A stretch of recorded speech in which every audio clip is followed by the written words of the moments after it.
everyone, I hope you all are doing good in your studies. तो आ गया है next part, हम कर रहे हैं नॉर्सेट 5 की प्रिपरेशन। तो अब तो नॉर्सेट प्री एंड मेंस में चले गया है, सो अपनी मेहनत को अच्छे से रखिए, ठीक है। कोई कमी नहीं छोड़नी है, इस बार आपको क्लियर आउट करना है क्योंकि वैकेंसीज भी लार्ज अमाउंट में आएंगी।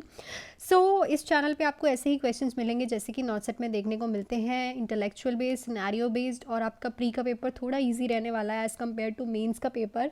सो अपनी तैयारी को फुल ऑन रखिए, ज़्यादातर कोशिश करिए प्री के लिए कि अपना बेसिक क्लियर करिए, क्योंकि प्री में वो बेसिक क्वेश्चंस डालेंगे, ठीक है, जो कि सिनेरियो बेस्ड भी होंगे। बेसिक आपका क्लियर करने के लिए ही क्वेश्चन डालेंगे।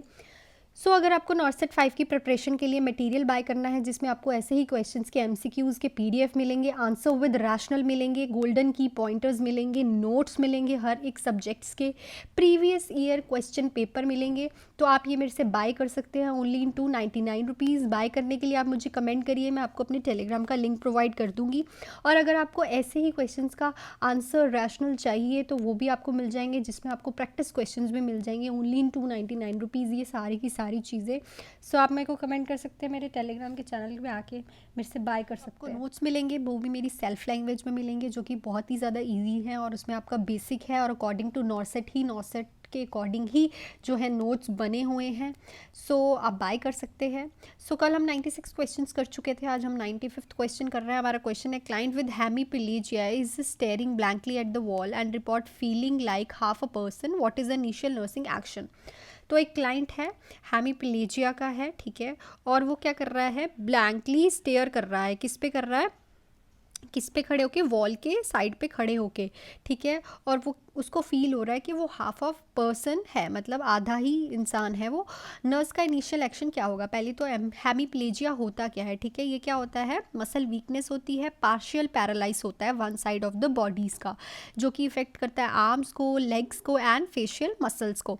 तो नर्स का इनिशियल एक्शन क्या होगा, तो हमारे पास ऑप्शन है, use techniques to distract the client, include the client in decision making, offer to spend more time with the client, help the client to problem solve, personal issues. तो सबसे पहली बात तो अगर वो फील कर रहा है हाफ ऑफ द पर्सन, पहले तो हमें उसको टेक्निक ऐसी कोई यूज़ करनी पड़ेगी कि जो क्लाइंट है वो थोड़ा डिस्ट्रैक्ट हो जाए इस फीलिंग से, ताकि वो सफिशेंटली अपना जो है माइंड इधर उधर डिस्ट्रैक्ट करके अपना जो माइंड है डिवर्ट कर पाए, और जो उसे फीलिंग हो रही है हाफ लाइक अ पर्सन की, वो भी उसके हट जाए, क्योंकि वो ब्लैंकली स्टेयर कर रहा है, ठीक है। इट मीन्स वो कुछ सोच रहा है।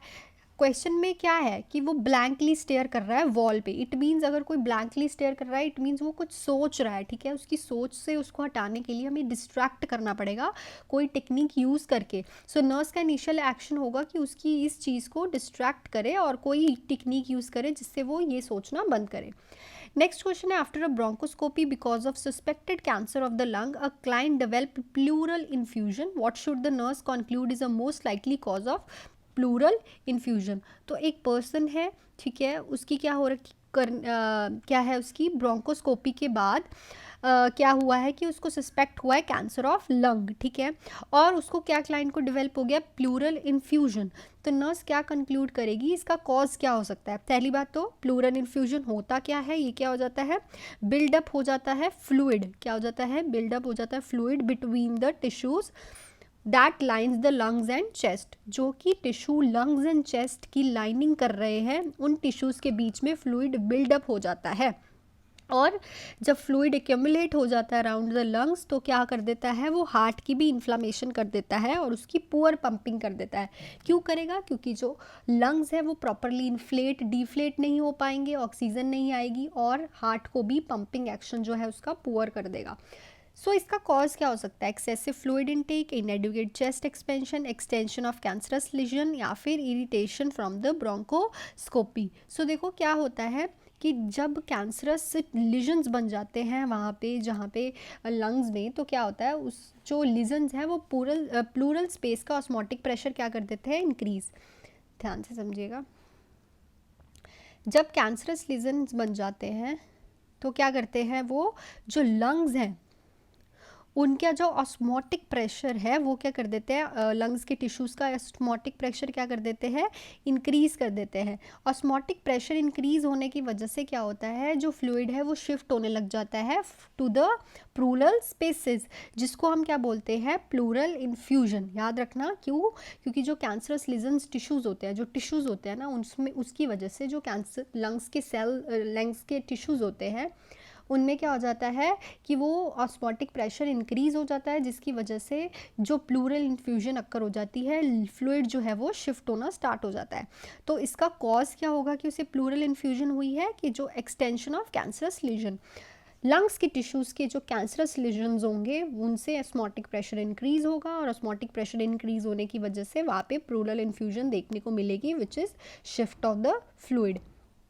नेक्स्ट क्वेश्चन है, which nursing action is most important when suctioning the secretion of a client with tracheostomy. जब हम किसी की ट्रिक्योस्टमी से सक्शन कर रहे होते हैं सिक्रीशंस, तो नर्स का सबसे ज़्यादा मोस्ट इंपॉर्टेंट एक्शन क्या होता है, use a non sterile catheter with each insertion, insert suction as a catheter is being withdrawn, insert the catheter until the cuff reflex is simulated, remove the inner cannula before inserting the suction catheter।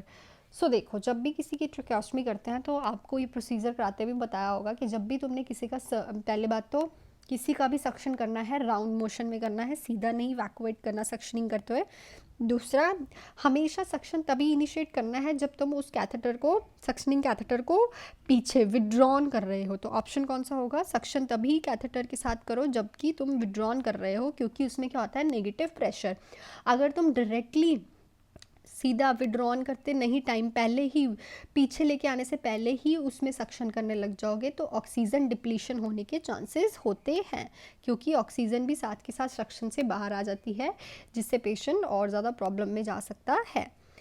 Next, a client has had an thoracentesis for which response is the most important for nurse to observe the client. तो एक patient है, उसका भी थॉरासेंटेसिस हुआ है, तो ऐसा कौन सा रिस्पॉन्स है जो कि मोस्ट इंपॉर्टेंट रहेगा नर्स के लिए ऑब्जर्व करने के लिए। Sign of infection, expectoration of blood, increased breath sound, decrease respiratory rate. So देखो, अगर किसी का भी थॉरासेंटेसिस हुआ है तो ड्यू टू द प्रोसीजर क्या हो सकता है, लंग को डैमेज हो रखा है, लंग को डैमेज हो सकता है। सो अगर पेशेंट के ब्लड आ रहा है माउथ से, so it means during the procedure जो लंग है वो क्या हो गए हैं, डैमेज हो गए हैं। So it is an most important nurse observation, ठीक है, बाकी नहीं। अगर किसी के पेशेंट के आफ्टर द प्रोसीजर ब्लड आ रहा है, एक्सपेक्टोरेशन में ब्लड आ रहा है, जो उसका म्यूकस है उसमें भी ब्लड आ रहा है, जो वो बाहर निकाल रहा है, तो इट मीन्स प्रोसीजर के टाइम जो लंग्स हैं वो डैमेज हो चुके हैं।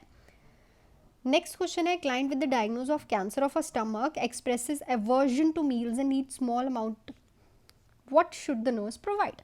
तो एक क्लाइंट है, डायग्नोज है उसका स्टमक के कैंसर का, अवर्जन ऑफ टू मील्स का मतलब उसका मील्स लेने का मन नहीं कर रहा खाने का, और बहुत ही कम खा रहा है, तो नर्स क्या करेगी, nourishment between meals, small portion more frequently, supplementary vitamins to stimulate the client's appetite, only foods the client like in small portion at meal time. So देखो, इस क्वेश्चन का आंसर क्या लगेगा कि हम उसे स्मॉल पोर्शन मोर फ्रिक्वेंटली दें। क्यों दें, देखो, नरिशमेंट बिटवीन मील्स, खाना तो वो खा ही नहीं रहा और थोड़ा थोड़ा खा रहा है, मतलब थोड़ा थोड़ा खा रहा है, तो हम उसे थोड़ा थोड़ा टाइम बाद दे सकते हैं, ज़्यादा फूड उसे नहीं दे सकते। सप्लीमेंट्री विटामिन तुम कब तक देते रहोगे, फूड तो उसे प्रॉपर चाहिए ताकि उसकी नरिशमेंट हो रखे, ठीक है। और उसका फेवरेट फूड, अगर ओनली फूड जो क्लाइंट लाइक करता है उससे उसका जो प्रॉपर मेटाबॉलिज्म है, जो उसका हेल्थ है, जो उसको नरिशमेंट चाहिए, जो उसको प्रॉपर न्यूट्रिशन चाहिए, वो कंप्लीट नहीं होगा। सो हमें क्या करना पड़ेगा, अगर वो स्मॉल अमाउंट में खा रहा है तो वही स्मॉल अमाउंट में हम उसे फ्रीक्वेंटली डाइट देते रहेंगे।